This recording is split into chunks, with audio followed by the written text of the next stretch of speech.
Hi guys, welcome back to the channel. I'm Office Bloke Daz. Office Bloke Aidan. Here we are, Office Bloke Daz Sports Edition, bringing you everything sports related stuff. Don't forget to subscribe if you don't mind. It does help us grow and we really do appreciate it. Sorry we've not had a couple of videos over the weekend. Yeah, been busy. It's been a hectic weekend. It's a holiday weekend. We got tied up doing other stuff. Not literally tied up, but you know what I mean. Craziest trades that almost happened. Do you know of any that sort of like someone might have said, "Oh, do you know he was going to go to?" Not really, no. No, I can't think of any that sort of like Well, I springs know. to mind. Well, you can not trades that almost happened, but like trades that happened that didn't have like that. Do you know what I mean? Like when like Doncic was drafted by the Atlanta Hawks and then he traded with Trae Young, so they went to different teams. I can imagine if they didn't type thing. Yeah. So let's see what these That's are. what I could say. Craziest trades that almost happened. Let's get into it. Some of the biggest NBA superstars were once moments away from being traded in moves that would completely alter NBA history. For every trade that happens, there are at least 50 that fall through. These are the craziest trades that almost happened. He is a two-time MVP, a four-time champion, and the best shooter in NBA history. But what nobody talks about is how Steph Curry was almost traded from the Warriors, not once, not twice, but 3 times. A few days before the 2009 NBA draft, the Warriors agreed to trade their number 7 pick in a package for one of the best big men in the NBA, Amare Stoudemire. The move was orchestrated by none other than Steve Kerr, the then general manager of the Suns, who was looking to rebuild around that number 7 draft pick. But when that pick turned out to be Steph, the Warriors started getting cold feet. They never believed that they would have a chance to draft Curry. And when they did, the Warriors backed out at the very last second. Our draft room erupted because we thought the deal was in place and Steph was going to be a Phoenix Sun, and it didn't happen. It fell through. However, just 2 years later, the Warriors, well, they weren't exactly thrilled with their decision. Yes, Steph could really shoot the rock, but he was skinny and he was always dealing with injuries, primarily due to his ankles that appeared to be made of glass. During the 2011 season, Golden State offered Steph in a desperate attempt to lure Chris Paul away from New Orleans. But CP3 never considered the Warriors as a destination, and that deal ultimately collapsed as well. Then, finally, in 2012, amid another losing season, the Dubs wanted to offload Curry to Milwaukee in exchange for the former number 1 pick, Andrew Bogut. All negotiations were set until the Bucks medical staff pulled the plug on the trade because they didn't believe Steph's ankles would hold up. The doctor part, like I can't put a name to it, but I know that was a part of the conversation because it all happened at once for me. So the Warriors offered Monte Ellis instead of Curry, and Milwaukee accepted, believing that they got an even better player in the deal. In those very next 2 years, Steph absolutely started to cook the league. Milwaukee doctor, I hope they're still not the same doctor there. And those Bucks doctors got fired. However, before Golden State won their first title, they nearly messed it all up once more. In the 2014 offseason, after their first-round playoff exit against the Clippers, the Dubs wanted to add a star player, and they set their eyes on Kevin Love. Love was coming off a dominant season with the Timberwolves, averaging 26 points, 12.5 rebounds, and 4.5 assists per game. A 3-time All-Star, a rebounding machine, and a great shooter, Love's addition made a lot of sense in a league that still played with 2 big men in the middle. But the only problem was that Klay Thompson would also have to be included in the deal. Klay was not yet an All-Star, nor was he averaging 20 points. Guess you can't predict the future with things like this, do you? I feel like it's like you can't predict the future. Like it's actually crazy how like you'd have like number 1 draft picks coming in, you'd think the next big thing, and then they don't do anything, and then these people that are getting picked in later rounds are coming up and smashing being superstars. But you look at Steph Curry there; he looks dead young and like tiny, doesn't he? Like thin and tiny. He's obviously stocked out a little bit and become probably one of the best players that's ever played the game. Up there, anyway. And Golden State's brass were inches away from pulling the trigger. Thankfully, they also had Jerry West on the team in an advisory role. And Jerry straight up threatened to quit his job if they traded Klay Thompson. The deal never went through, and less than a year later, Jerry's genius was proven correct when Klay and Steph raised the Larry O'Brien Trophy.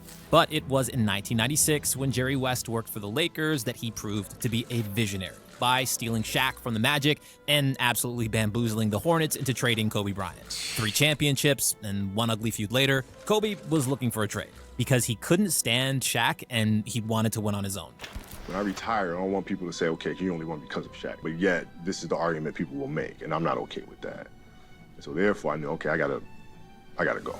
But then Shaq got traded to Miami, where he won his 4th championship, while Kobe was stuck in LA, carrying Smush Parker and losing in the first round. Frustrated and crazy competitive, Kobe wanted to win so desperately that he demanded to get traded again. The Lakers orchestrated a deal that would ultimately send Bryant to the Pistons, but Kobe wasn't interested in playing in Detroit, so he vetoed the deal.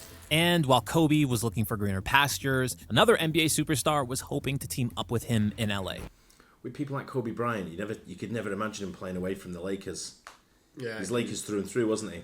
Yeah. Like when you see him putting a Hornets hat on, it just didn't look right. I guess because he was always at the Lakers. But even when you think trading him from the Lakers to the Pistons, you're thinking, nah, that ain't going to happen. Yeah. But no, you can't imagine it, can you? No, I know, yeah. Kevin Garnett gave the Timberwolves his blood, sweat, and tears for 12 seasons. But the only thing he got in return was incompetent management and playoff disappointments. Miserable, Kevin finally asked for a long overdue trade. And 4 teams, well, they were lining up for his services. I had Oakland, I had Phoenix, I had the Lakers, and I had the Celtics.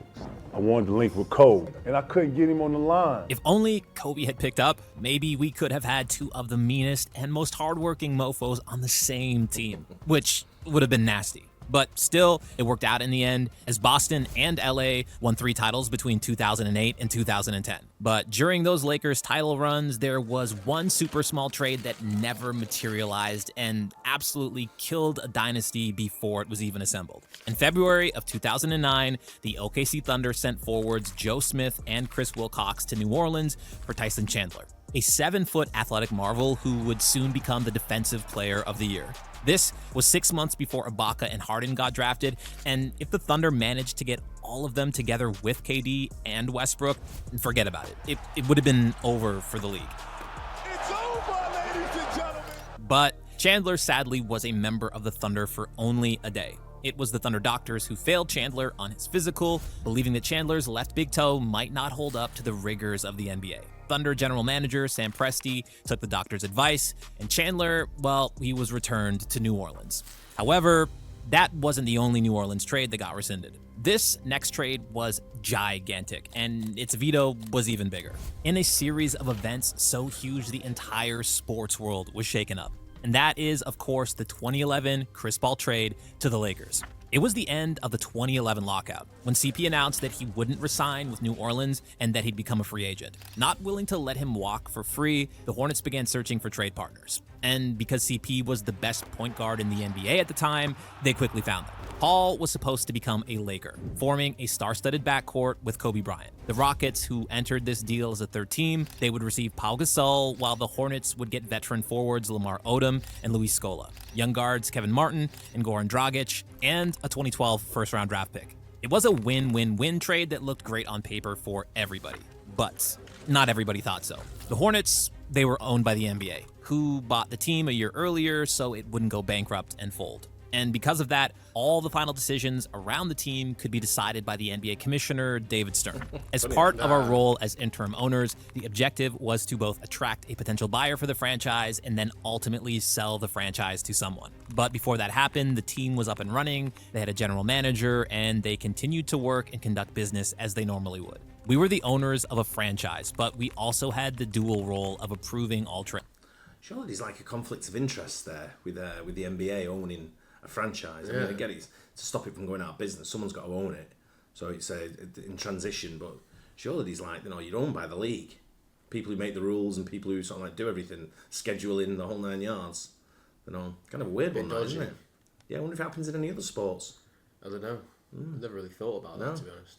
Trades. So it was a bit of a conundrum. Said Stu Jackson, the NBA executive vice president in 2011. While Chris Paul was at home packing his bags and celebrating that he'd team up with Kobe, Commissioner David Stern was getting ready to veto the trade. And when he did, the world was stunned. Everybody involved felt cheated, especially Chris Paul. However, less than 1 week later, CP did get his trade to Los Angeles. But it was to the Clippers, who gave up Eric Gordon, Chris Kaman, Al-Farouq Aminu, and a first-round pick. And the irony was that the original trade offered was a better package for New Orleans. But the commissioner felt that the Hornets would be too good to yield a high draft pick, and yet too bad to be a contender. Being mediocre was where nobody wanted to be, and the NBA also felt that it would lower the price for the upcoming sale of the franchise. Once again, proving that the NBA is a business first and a sport second.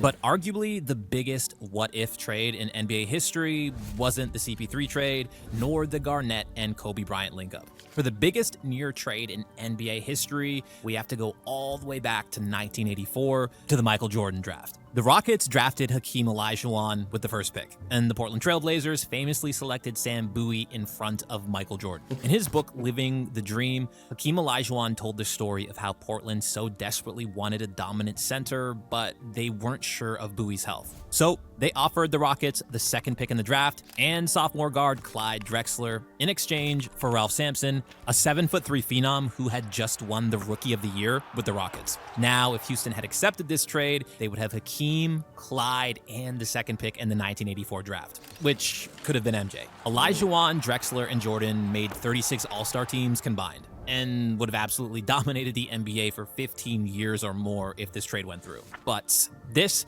was the era where big men were valued at a premium, and the Rockets declined this offer, pairing Olajuwon with Sampson. In the short term, it was a really good decision since their twin towers played off each other well, and Houston made it to the NBA Finals in 1986. However, this wasn't the only near trade that could have drastically impacted Jordan and the Bulls. In 1994, when MJ was out playing baseball, the Bulls and the Supersonics were considering swapping Scottie Pippen for Shawn Kemp. And although this was just a rumor, Seattle fans were outraged, and they started to swarm local radio shows with phone calls, expressing their displeasure with the idea of trading Kemp. The fans in Seattle said that they were going to burn down the Seattle Coliseum if the trade went through. Supersonics owner Barry Ackerley heard the voice of the people and immediately pulled the plug on the trade. Then, in 1997, Pippen nearly got traded again. Since he was in the last year of his contract, GM Jerry Krause wanted to cash in on Scottie and bring in some young talent to carry the franchise for the next decade. And Krause set his eyes on an 18-year-old rookie coming out of high school, Tracy McGrady. In the long term, this would have been a great move for the Bulls. But in reality, since the Bulls were fighting for championship number 6, it was a big no-no. The last hours before draft night, I flew to Chicago and got a physical and had conversations with Jerry Krause and everything. And he was real serious about trying to get me in that draft. Pippen, he'd go on to win the Last Dance title with the Bulls. But then he left the team for absolutely nothing, joining Hakeem and Barkley in Houston. And it was Sir Charles who also had one what-if trade, which made him so happy that he actually got drunk before a game. I have never drank before a game before, but that's the only time I've ever did it in my life. I don't even remember the game. It was 1992, and Chuck was in his prime, but his Sixers, on the other hand, were awful. Barkley was frustrated to waste his talent on a losing team, and he wanted to get traded for months. Then one day, his wishes were answered. His agent called him and let him know that he was being traded to the Lakers. Unfortunately for Chuck and the Lakers fans, the deal fell through, and he would later get traded to Phoenix, where he would win the league MVP. 7 years later, another superstar got traded 1 year before he won the... It's funny, anyway, you get like...